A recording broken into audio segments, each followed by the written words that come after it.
Hello, everybody. Welcome back to Neuroqueering. I'm your host, Pasha Marlowe, and I'm here with you today, Kai Northcott. And Kai is a coach who helps neurodivergent professionals design their time to improve executive functioning. And today, super excited, we're going to be talking about how to queer time, which I've never talked about. So thank you so much for being here, Kai. Oh, it's my pleasure. Thanks so much for the invitation. Yeah, queering time. First of all, queering doesn't necessarily have anything to do with being queer, identifying as queer, or anything to do with sexuality at all, right? I just want to Right. make sure for those that are Yeah. listening, how do you define queering? Yeah. To me, queering means shifting the norm, shifting the frame, taking things that are in little boxes and either changing the shape of the boxes or obliterating all the boxes or creating lots of various size and shape boxes for different people to fit into with little doorways that we can move between all the time. Blurring the lines between things, Mm, I think, is a big piece of queering for me, mm, and creating space for individuals. I love the imagery there. Yeah, that's so much better than challenging norms. I need to I need to queer my definition of queering. Beautiful. And how did you become so interested in time itself? In 2009, I left my old life. Up to that point, I was selling insurance. I was selling health insurance. I had a fiance and a Mercedes and a nice house. It was just a very interesting chapter of my life. And I had achieved success in all the ways that I'd been told success was supposed to look. And I was deeply unhappy. And it took me a little while to realize that that feeling was actually that I was deeply unfulfilled. Mm. And so I left. I traveled for 6 years from 2009 to 2015. And during that time, I was very involved in the nature connection scene. I was very involved with earth skills gatherings where we teach traditional skills like blacksmithing and hide tanning and animal tracking, shelter building, all kinds of stuff. And so for 6 years, I didn't have a home base. I traveled mostly out of my vehicles. For a little while, I had a partner who had a pickup truck and a TP, and we traveled that lifestyle. And so during that time, I slept outside a lot. I was sleeping under tarps and in teepees and tents and things. I very intentionally disconnected not only from time, but from all kinds of social norms, and very intentionally explored the other side of, like, very often I think of things existing on spectrums, and where if society is on one end of a spectrum, then what does it look like to explore the far other end of this particular spectrum in this particular way? And then I find that by exploring both ends of the spectrum, we can often find a place of balance somewhere towards the center. And so I very intentionally disconnected from time and reconnected with the natural cycles of the day.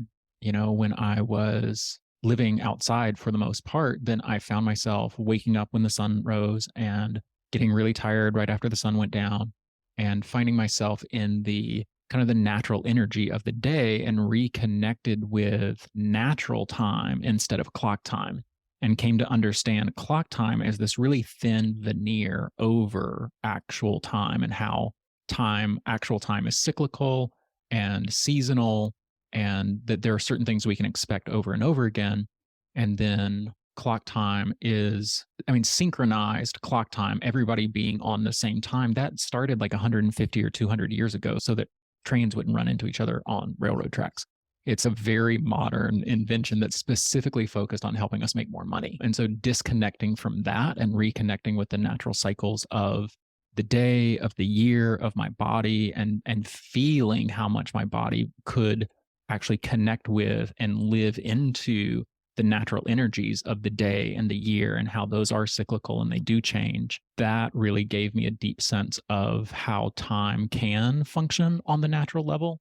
And then clock time just became like a game that I'm willing to play with people at certain times so that we can get certain things done.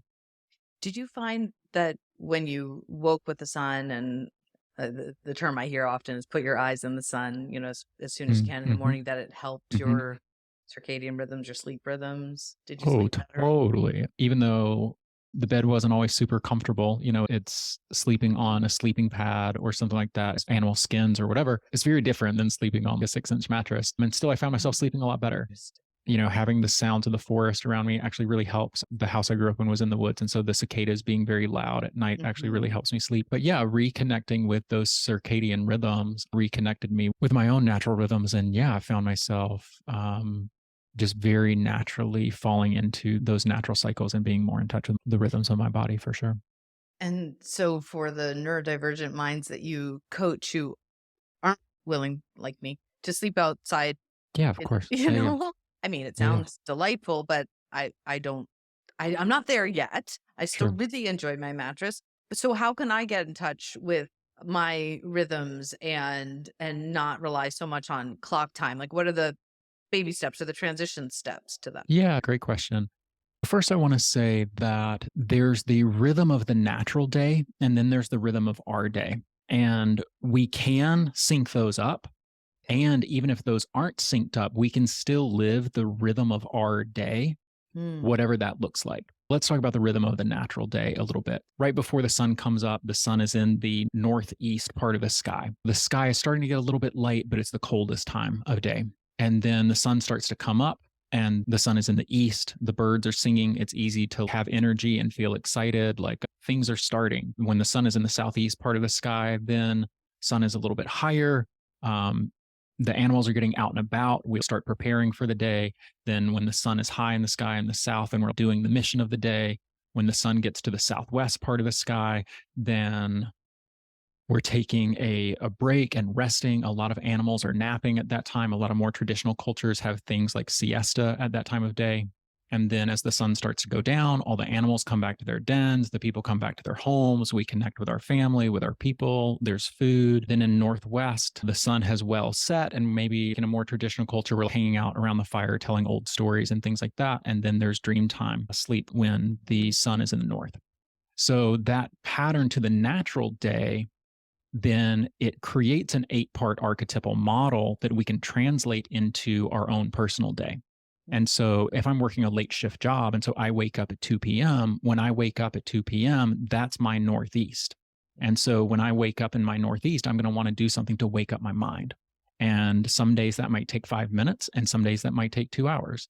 And when I'm done with that, then I'll move on to waking up my body and feeling inspired, that energy of the sunrise. I want to, even though maybe it's 3 p.m., I still want that energy in my body of, oh, things are starting, things are fresh, let's get going. And so I can take these energies and live into these different phases of the day and the energetics behind those phases of the day, even if they're not aligned with the natural cycle of what's physically happening in the natural world. I can still live those cycles every day. Does that make sense?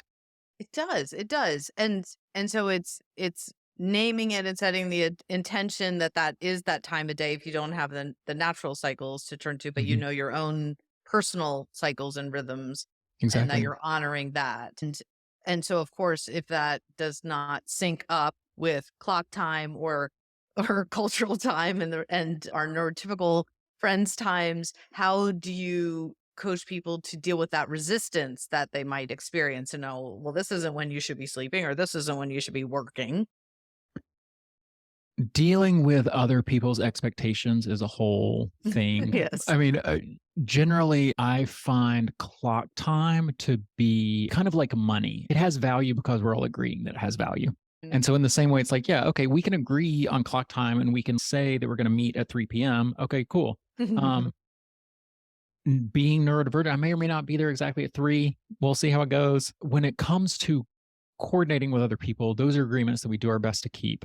And then when it comes to expectations of jobs, it's like, okay, well, if the job wants me to be there at 8 a.m., you know, to me, getting to work is we're starting the south of the day.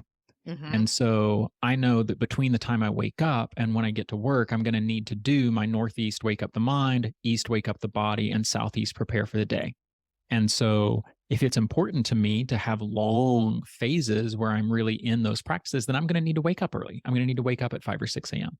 Or I can wake up at 7 o'clock, and to wake up my mind, I can think about things that I'm grateful for while I brush my teeth. And to get energy in my body and get inspired for the day, I can have a dance party to one song. and then Mhm. I eat a quick breakfast. And so I'm hitting these northeast, east, and southeast and living into those energetics and having the experience of moving my body through those phases of the day, even though the time frame is really compressed. I love that flexibility. Yeah, Hmm. letting go of the expectations of needing a certain amount of time to move through these phases. Right. Brilliant. Right. Yeah. Okay. And so for you, now I'm really curious. Do you still wake with the sun? Are you in alignment with your personal rhythms with the rhythms of nature, wake rising and then sleeping with the sun? Yes, and it's not because it's been that way the whole time. It's not like I developed this pattern from 2009 to 2015 while I was traveling, and then I've maintained that pattern. There were plenty of years there when I was very involved in the burner scene and going to DJ shows and staying out until sunrise and then sleeping until noon or afternoon. I'm now 40, and as I started approaching 40, my body started making decisions about when we were waking up, whether I wanted to or not. And currently that's around 6. So I wake up when it's still dark outside, whether I want to or not. And I can lay there in bed and be mad about it, or I can just start my day. So here we are. I don't go out at night anymore either. My it's just become a running joke. But there's something extremely energizing and spiritual. It's the only time of day I honestly feel very tapped into spirit is with the Mhm, sunrise. mhm, And it's interesting that it's a very isolating experience because I'm mm, the only one in the house who's awake at that time and seemingly the only one in my neighborhood and town often. It feels that way, mhm, but that's part mhm, of why it's so magical. It's so mhm. quiet. Oh, totally. Yeah, it feels like a secret almost. Mhm, And mhm, that's when I feel most creative and in flow. mhm, So one of the things that I coach my neurodivergent clients on is not giving away our best energy to all other people, like to how we can keep some of mhm, our best energy for ourselves, not just giving away our best hours to be productive. So I've been trying really hard, even though that is my most productive, creative, best content creating time between 5 and 7 a.m. I'm trying really hard to not just create for other people at that time. mhm, mhm. And so but do you find that because I know it's certainly challenging for me as a neurodivergent person who, as the day goes on, becomes anything from tired to overwhelmed to distracted, Mm. and that if those are my most productive times, it's hard not to work at those times. But then it feels like after you described all this that I'm working also against my natural rhythms of being able to tap into that spirituality and that personal experience, not so much giving and creating for others at that time. Am I explaining that correctly? I'm just having a Yeah, I totally understand what you mean. I'm coaching myself at the Yeah, moment. I can see the realizations happening behind your eyes. I love it. One of the things that I feel like is really important about all of this is that there's no wrong way to do it. How you do it is perfect. And if you want to do it differently, try it differently and see how it goes. And so, one thing that I think about a lot is that in the same way that there's a rhythm to the day, there's a rhythm to the year, there's a rhythm to the Mhm. week. And so we don't have to expect that we're going to do the same thing every day. Maybe on Mondays, I want to still really be in my personal self and my spiritual self, and I want to devote more time to that phase of the day. And maybe along about like Wednesday or Thursday, I want to use those hours to create content and work and things like that. So yeah, I might experiment with trying out different practices at that phase of day, different days of the week and seeing how that goes. And then the other piece too, very often when we really sink into the phase of energy that's naturally coming up for us, then when it's time to move to the other phases, we find ourselves more available for that and having more of Mm. that kind of energy. So if I'm waking up and I'm naturally inclined towards spirituality and connecting with my spiritual practices and taking care of my mental health and things like that, if I really sink into that and devote myself to that, then when I move on to waking up for my body, I'm really there for that. When I'm preparing for my day, I'm really there for that. And then when it's the phase of day for working and creating, I actually have more creative energy at that phase. Nice. So in honoring one, you continue to operate Hmm. it. Exactly. Beautiful. And of course, now today we're recording with a week left of this year, Hmm. 2022. I'm wondering when people are going to hear it. Probably right around at the beginning of 2023. Do you have for yourself rituals for New Year transition? Oh, sure. So today is the solstice. Yes. Today is the winter solstice, the shortest day of the year, the longest night. And the traditional celebrations around this time of year are that the light is returning because in just a few days, the days are going to start to get longer. Mm, And so this is a really fabulous time of year to look at what we want to let go of. What do we want to stay in this year and not carry with us into the future? And then what do we want to plant for next year? In agrarian culture, the winter is when we think about what are we going to plant next year? What are the crops going to look like? How many of each animals are we going to try to breed and things like that? And so that's something that I think about a lot during this time is what I want to grow for next year. mm, I pretty much always have a fire for solstice and usually will burn some things that kind of represent what I'm wanting to let go of and set some intentions for the coming year.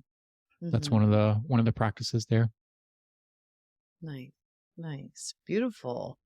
I've not yet been m moved to tears in one of my podcast episodes, but what you're saying and explaining, which probably doesn't feel groundbreaking to you because you've lived it for so many years, it's so tangible and obvious that this is what I often miss, and it's right in front of me, the rhythms of nature, because and when you get stuck in clock time and in just the cultural norms of living by that and feel kind of imprisoned by it, Mhm, I start to lose focus and the mhm, perspective, and I don't pull back enough to see beyond the sunrise experience that I have. mhm, It's almost as if that's the only time of day I've allowed myself to sink into these natural rhythms because mhm, then mhm. clock time takes over.